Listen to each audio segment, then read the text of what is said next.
Olá, meus queridos alunos, estamos aqui para mais uma videoaula, onde a gente vai dar continuidade aí nos sistemas de amortização.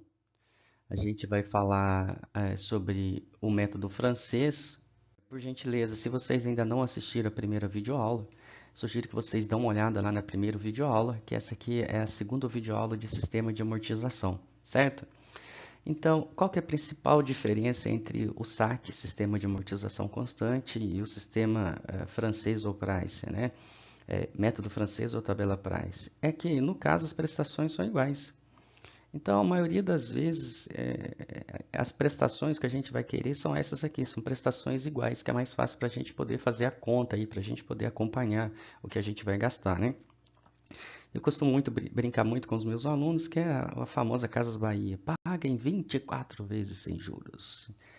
Então é a Casas Bahias, né? É a Casas Bahia, todos os financiamentos em gerais aí que a gente quer comprar. Para a gente poder calcular esse valor da prestação constante, a gente utiliza essa fórmula, tá, pessoal? Lembrando que esse é tudo certo.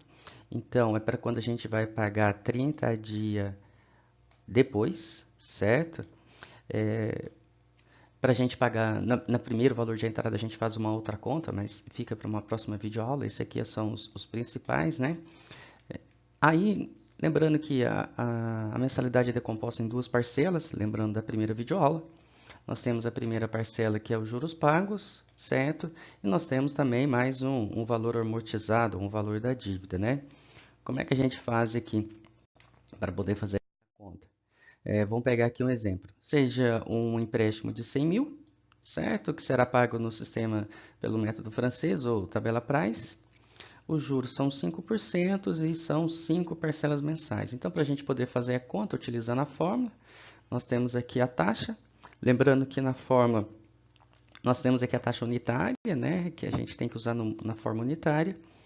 E nós temos aqui o período, que é 5. Então, a gente vai chegar em 23.097, que seria o valor das prestações. Correto?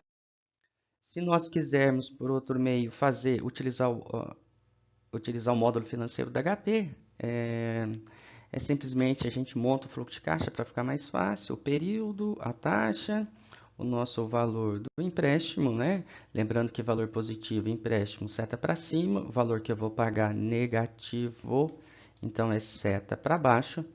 Então, como é que a gente vai fazer? FREG, coloca o período, coloca a taxa, coloca o valor presente, o valor futuro eu não tenho nenhum valor futuro aqui, certo? E nós vamos ter uma prestação de 23.097,48, que é a mesma conta da gente fizer lá. O bom de utilizar HP é que a gente ganha tempo, a gente pode trabalhar bem mais rápido. Dando continuidade, com esse valor aqui armazenado na HP, não mexe, deixa esse valor armazenado na HP, não faz nada. A gente vai poder utilizar, poder fazer, decompor, montar a tabela de amortização. Com esses dados registrados na calculadora, vamos supor que depois de pagar duas parcelas, a gente ganha um dinheirinho e a gente quer pagar essa dívida, pagar o saldo devedor. Correto? Então, como é que a gente faz? Lembrando, com os valores na tela da HP, a gente vai aplicar 2FN de amortização, que a gente está utilizando. Então, nesse caso, a HP vai calcular diretamente para a gente o total amortizado depois de pagar exatamente duas parcelas. A gente fazendo XY, né, a gente vai chegar nesse valor, que é o valor relativo paga ao principal, relativo paga a nossa amortização, o quanto que a gente pagou de amortização, certo? A gente fazendo recal, que é rechamada do valor presente, o nosso valor presente vai dar 62.900, que é o saldo restante após 2 meses. Então, esse valor é o valor que a gente vai ter que pagar da nossa dívida depois de 2 meses. Guarda esse valor de 62.900, que a gente vai montar agora a nossa tabela de amortização. A nossa tabela, que é composta por saldo devedor, prestação, juros e amortização. A prestação aparece aqui logo após na segunda coluna. Eu prefiro assim porque é para a gente lembrar que no caso do Price francês, a segunda coluna ela é constante. Se fosse no saque, a amortização estaria aqui na segunda coluna, para a gente lembrar que ela é constante. Então, o nosso saldo devedor ele é de 100 mil. A nossa prestação a gente já calculou, que é 23.097. Os juros é calculado sobre 100 mil. A nossa taxa é 5%. 5 sobre 100 mil é 5. A amortização é um menos o outro. O saldo devedor, assim como no método saque, é simplesmente a diferença entre o saldo devedor e o que eu amortizei, que é no caso 18 mil. Então, vai ficar 81.900. Dando continuidade nessa tabela, o valor da prestação é constante. O valor dos juros é calculado sobre o saldo devedor anterior, que é 81 mil. Então, a gente vai chegar a 5% de 81 mil é 4 mil. A amortização é menos outro. Lembrando que o saldo devedor é o saldo devedor atual, é o anterior menos o que eu amortizei, que vai ser 62.900, que é exatamente o valor que a gente fez lá no cálculo da HP. Lembrando que é muito útil esse meio de sistema aí na HP, cai muito em prova para a gente poder responder essas perguntas. Lembrando que esse valor que a HP mostra é o valor total acumulado, correto? Então, para um período determinado, os juros são sempre calculados sobre o saldo devedor, a amortização é sempre calculada sobre a prestação menos os juros. O saldo devedor é calculado sempre a diferença entre o saldo devedor anterior e o período amortizado, assim como a gente viu na tabela. Nós temos um exemplo de carência, Então, no carência, vamos supor que nós temos 2 meses de carência. Nós temos 2 meses de trabalhar a carência, pagando juros ou não pagando juros. Supondo que no nosso exemplo a gente vai pagar os juros, 5% de 100 mil vai dar uma prestação de 5 mil. Os juros é 5 mil, eu vou amortizar zero. Então, nosso saldo devedor vai continuar a mesma coisa.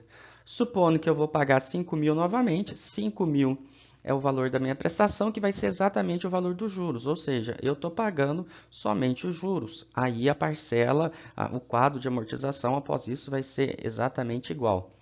Lembrando que nesse método a gente só considerou pagando os juros. Tem um outro método que a gente pode fazer o período de carência sem pagamento de juros. Então, aqui, quando a gente tem sem pagamento de juros, então como é que a gente vai fazer? O nosso valor de prestação vai ser zero. Só que, logicamente, vai ter um juros embutido de 5%.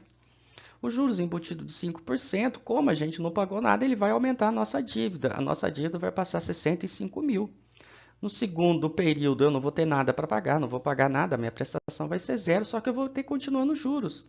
Só que o nosso juros não vai ser mais 5 mil, o nosso juros vai ser 5.250, que é 5% do saldo devedor. A minha dívida vai continuar crescendo, certo? Então, foi isso que eu quis dizer lá no primeiro vídeo, lá sobre carência, quando eu falei do método saque. Então, nós temos que tomar muito cuidado, que às vezes a gente pede carência e a gente não paga nada. A gente acha que está fazendo carência e está ganhando um benefício. Na verdade, a gente não está ganhando benefício nenhum, porque a nossa dívida está aumentando e vai chegar o momento que a gente vai ter que pagar. Certo? A nossa prestação, que era de 23, foi para 25 e a gente, com isso, termina de montar o nosso quadro de amortização. Beleza, pessoal?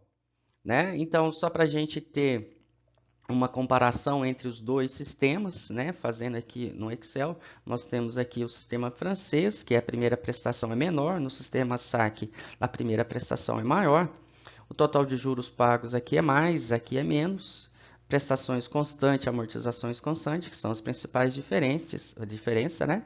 Aqui é amortização crescente, aqui é decrescente.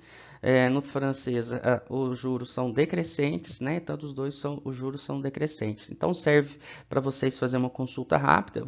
É bom que vocês saibam esse slide aqui, porque tem muitas perguntas conceituais aí em concursos, em provas, né? Que para montar essa tabela em uma prova não dá tempo, mas a parte conceitual cai bastante. Correto, meus alunos? Eu não vou entrar muito em detalhe de Excel, prometo aí que logo eu coloco uma videoaula aí de Excel explicando vocês a fazer aí, correto? Pessoal, muito obrigado. Obrigado mesmo, vocês estão curtindo, estão se inscrevendo lá no canal. Agradeço bastante, certo? E espero que essas videoaulas estejam ajudando vocês. Muito obrigado, um abraço, até mais.